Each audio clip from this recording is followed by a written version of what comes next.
भारत का चुनाव ये सिर्फ एक पॉलिटिकल इवेंट नहीं है, ये दुनिया की सबसे बड़ी डेमोक्रेसी का सबसे बड़ा त्योहार है।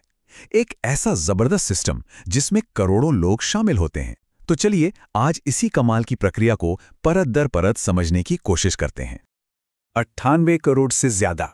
सोचिए जरा, ये कोई छोटा मोटा नंबर नहीं है। ये भारत के वोटर्स की ताकत है। दुनिया के कई देशों की तो इतनी कुल आबादी भी नहीं है। और यही बात भारतीय चुनावों को इंसानियत के इतिहास का सबसे बड़ा लोकतांत्रिक मेला बनाती है। तो सवाल ये उठता है कि आखिर ये सब होता कैसे है? कौन सी संस्था है, कौन से नियम हैं और कौन सी टेक्नोलॉजी है जो इस महाआयोजन को मुमकिन बनाती है? चलिए इस बड़ी सी पहेली के टुकड़ों को एक एक करके जोड़ते हैं।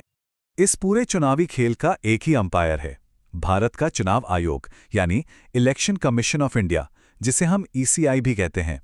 ये एक ऐसी संस्था है जो बेहद पावरफुल और पूरी तरह से इंडिपेंडेंट है।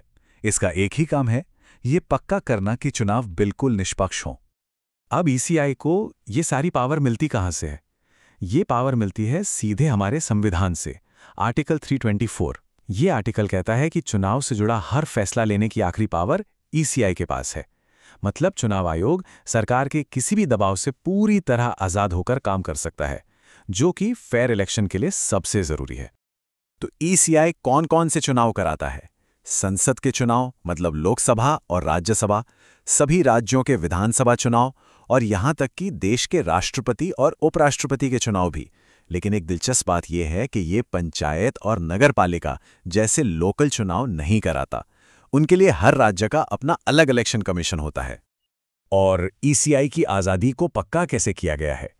देखिए, चीफ इलेक्शन कमिश्नर को हटाना लगभग उतना ही मुश्किल है जितना सुप्रीम कोर्ट के किसी जज को हटाना। उन्हें सिर्फ संसद ही महाभियोग यानी इम्पीचमेंट के जरिए हटा सकती है। ये एक बहुत ही मुश्किल प्रक्रिया है। यही सुरक्षा कवच उन्हें बिना किसी डर या दबाव के कड़े फैसले लेने की हिम्मत देता है। अच्छा, तो अब बात करते हैं कि भारत में जीत हार का फैसला होता कैसे है। यहाँ कोई एक नियम नहीं चलता। भारत में बड़ी समझदारी से अलग अलग चुनावों के लिए दो अलग अलग वोटिंग सिस्टम का इस्तेमाल होता है। पहला सिस्टम है फर्स्ट पास द पोस्ट या एफपीटी। इसे आप एक सीधी साधी दौड़ की तरह समझिए।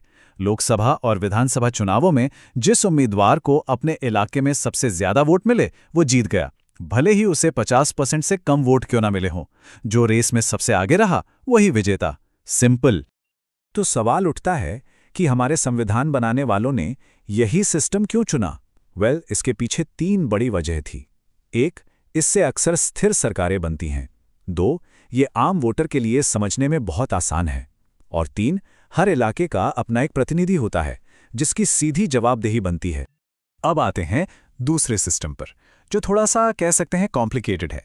इसका नाम है आनुपातिक प्रतिनिधित्व। ये राज्यसभा और राष्ट्रपति जैसे चुनावों में इस्तेमाल होता है। यहां आप किसी एक को वोट नहीं देते, बल्कि अपनी पसंद की लिस्ट बनाते हैं कि मेरी पहली पसंद ये, दूसरी ये और तीसरी ये। फिर एक खास फॉर्मूले से वोटों की गिनती होती है ताकि कोई भी वोट बर्बाद ना हो और छोटी पार्टियों को भी उनकी ताकत के हिसाब से सीटें मिले। वोटिंग सिस्टम तो समझ लिया, पर वोट डाला कैसे जाता है? यहां टेक्नोलॉजी का बहुत बड़ा रोल है। भारत ने कागजी बैलेट वाला दौर पीछे छोड़ दिया है, जिसमें बूथ कैप्चरिंग जैसी कई दिक्कतें थी। आज के चुनाव की नींव है इलेक्ट्रॉनिक वोटिंग मशीनें यानी ईवीएम्स। तो अब वोटिंग प्रोसेस में 3 आसान स्टेप्स होते हैं। पहला, आप अपनी पसंद के कैंडिडेट का बटन दबाते हैं। दूसरा, आपको साथ में लगी वीवीपीएटी मशीन की स्क्रीन पर 7 सेकंड के लिए एक पर्ची दिखती है, जिस पर उसी कैंडिडेट का नाम और सिंबल छपा होता है। और तीसरा, वो पर्ची कटकर एक सील्ड बॉक्स में गिर जाती है। हो गया आपका वोट कंफर्म भी और रिकॉर्ड भी। पर क्या ये मशीनें सेफ हैं? ये सवाल अक्सर उठता है। तो ये जानना जरूरी है कि भारतीय ईवीएम पूरी तरह से स्टैंड अलोन डिवाइस हैं। मतलब वो न तो इंटरनेट से जुड़ी होती हैं, न किसी और नेटवर्क से। तो हैकिंग का तो सवाल ही नहीं उठता।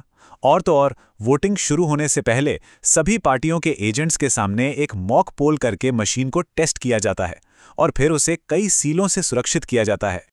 और हाल ही में जब ईवीएम्स पर फिर से सवाल उठे तो अप्रैल 2024 में सुप्रीम कोर्ट ने बहुत बड़ी और साफ बात कही। कोर्ट ने कहा कि वापस कागजी बैलेट पर जाना एक पीछे ले जाने वाला कदम होगा। ये बयान ईवीएम सिस्टम में देश की सबसे बड़ी अदालत के भरोसे को दिखाता है।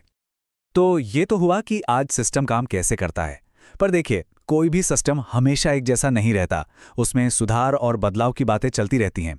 तो अब हम उन 3 बड़ी बहसों पर नजर डालेंगे जो भारतीय चुनाव के आने वाले कल को तय कर सकती हैं। पहली और सबसे बड़ी बहस है एक राष्ट्र एक चुनाव के आइडिया पर।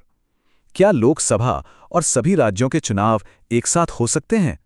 जो लोग इसके पक्ष में हैं, उनका कहना है कि इससे देश का हजारों करोड़ रुपया बचेगा और सरकारें बार बार इलेक्शन मोड में जाने की बजाय 5 साल काम पर ध्यान दे पाएंगी।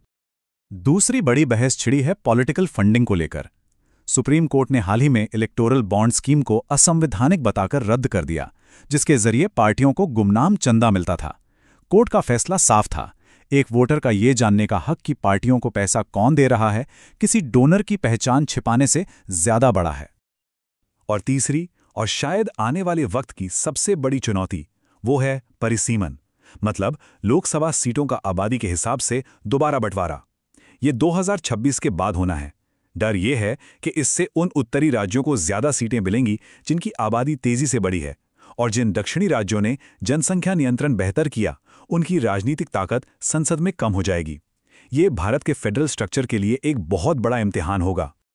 तो आखिर में सवाल यही है, जैसे जैसे भारत की आबादी और उसका नक्शा बदल रहा है, देश सबको बराबर प्रतिनिधित्व के सिद्धांत और राजनीतिक स्थिरता की जरूरत के बीच एक सही संतुलन कैसे बनाएगा? इस सवाल का जवाब ही भारत के लोकतांत्रिक भविष्य की दिशा तय करेगा।